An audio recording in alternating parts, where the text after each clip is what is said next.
Alright. Last delivery and I'm off the hook. Where is it? 8253 Brookstone. Alright, let's go.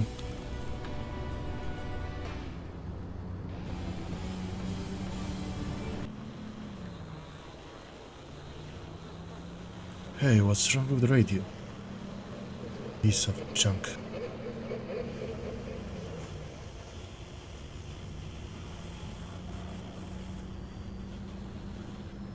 Alright, there's the barrier and the dirt road.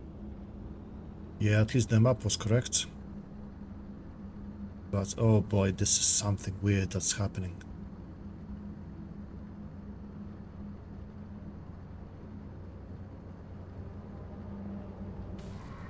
What the hell?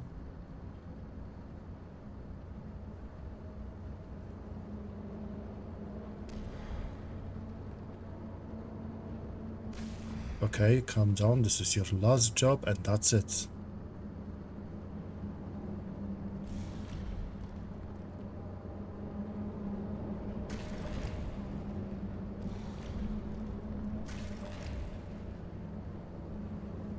Whoa, what is that? Ah, great. What now? Oh, no, no, no, this is bad. Oh, so this is how we start our adventure in Pacific Drive. An interesting blend of many different genres, which then contributes to an amazing game. But what makes it tick? What development choices were done to have this kind of experience being put together? So strap yourself in and we are going to the zone together. I'm the Wereduck and let's talk about games. So in essence, Pacific Drive is by the most part a driving simulator in an off-road environment.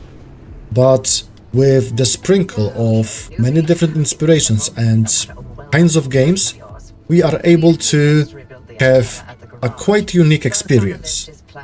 Because we've got this kind of anomalous zone that we are in, similar to Stalker Shadow of Chernobyl. We've got some weirdly convincing items that may drive us insane, similar to SCP Foundation, some of the anomalous items, as well as survival, crafting, which is similar to like the forest, and as well a little bit of a Lovecraftian vibe that is being given to us through some of the more sentient anomalies that we can encounter during our play.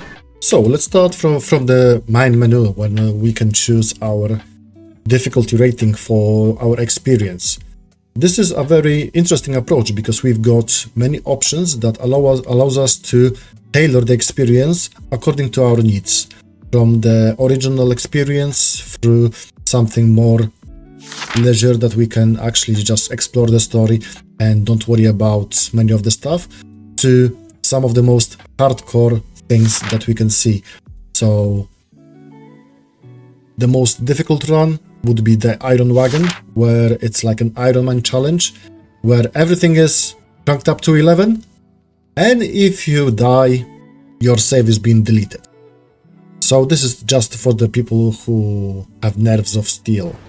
So as we jump in straight away into the zone, we are being bombarded with a lot of lore, with a lot of exposition, with a lot of tutorials. But to be honest, it is quite expected because those are like the core mechanics that we are going to be using throughout the entire experience. So how to move around, how to scan for issues in your car, how to craft and create all the items that are necessary. And as well with that, we are meeting our guides through a transmission system that are going to give us some more explanation about what's happening around us, as well as guiding us to the proper places.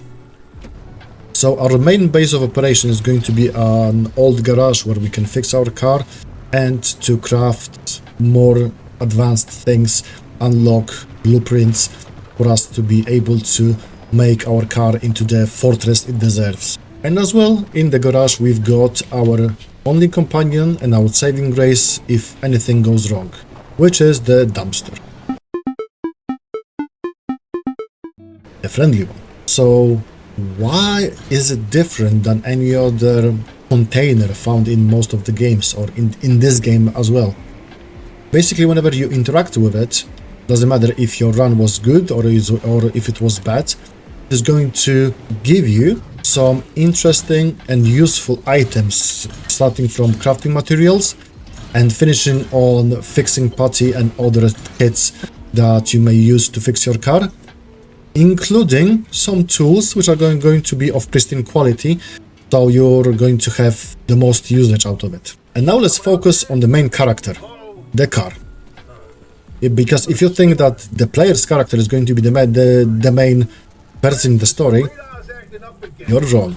Because even if the player character is going to die because of reasons, the car is going to get him back to safety to the garage. Obviously, the car is not going to care about the materials that you've collected. It's more focused on its owner. So how the car is having a mind of its own? Within this universe, we've got things called remnants, which are going to be random items that developed some kind of additional anomalous properties. Let's have a listen of the in-game explanation. Tobias mentioned that the remnants bind themselves to people, like the cars done with you, and how that led to obsession. So again, we can see a little bit of Lovecraftian inspiration in the way how the remnant idea was implemented. But as well, whenever we are going to venture forth into the junctions, how they are called in games, we can encounter some anomalies that are going to be sentient. But they are not malevolent in their nature. They are just there, and they just do the things that they do. Like, there's no bad things that they want to do. Some of them are in no way hostile unless you are going to drive into them, like the mannequins or the shimmering mist. And there are some that are going to actively trying to make your day worse.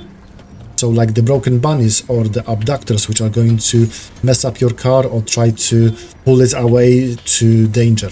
So the main gameplay loop is going to be going around you, going to junctions, so stages within the game, and trying to get as much materials as you are able, and then exit it before the storm hits you. So usually we are able to find enough materials, so whenever any of our tools are going to broke, we can easily replace it from the trunk of our car. But be careful, always close it away from the trunk, because Dave did an amazing thing with the idea that if you try to close your trunk while you're standing next to it, you are going to receive damage. Attention to details. So after we explored the junction enough for us to be content with the materials and the stuff that we find, we can engage the car system to create a gateway back to the garage. And as soon as it happens, a storm starts to envelop the entire area. And trust me on that, you do not want to get caught in that storm. And it's not that it's instant death or something, but basically you are unable to drive in it because of the strong winds and the radiation that is going to basically destroy your car in very short amount of time. And with the car destroyed, you are exposed to the elements. So then basically you're just a sitting duck.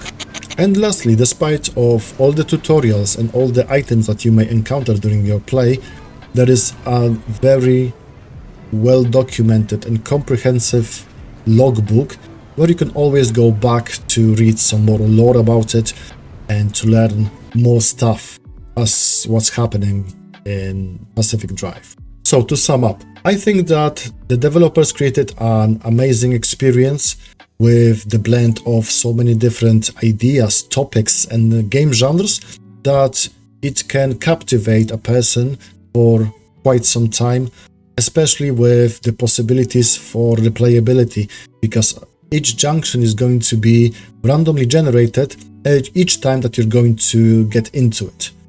So this gives the possibility to fix your mistakes if you had a slip up during your later play. So drop a comment down below telling me if you've ever heard about Pacific Drive and what was your most interesting slip up during your play. For me, it was the moment that I've just mismanaged my time with the storm, and the first experience of the storm hitting me was just chaos. So with that, thank you for your time, and I hope I've interested you in this game. It's currently in Humble Bundle's choice this month, so I think it is a worthy investment of your time to have a go at it and have some amazing experience. So thank you very much, have a good day, bye bye.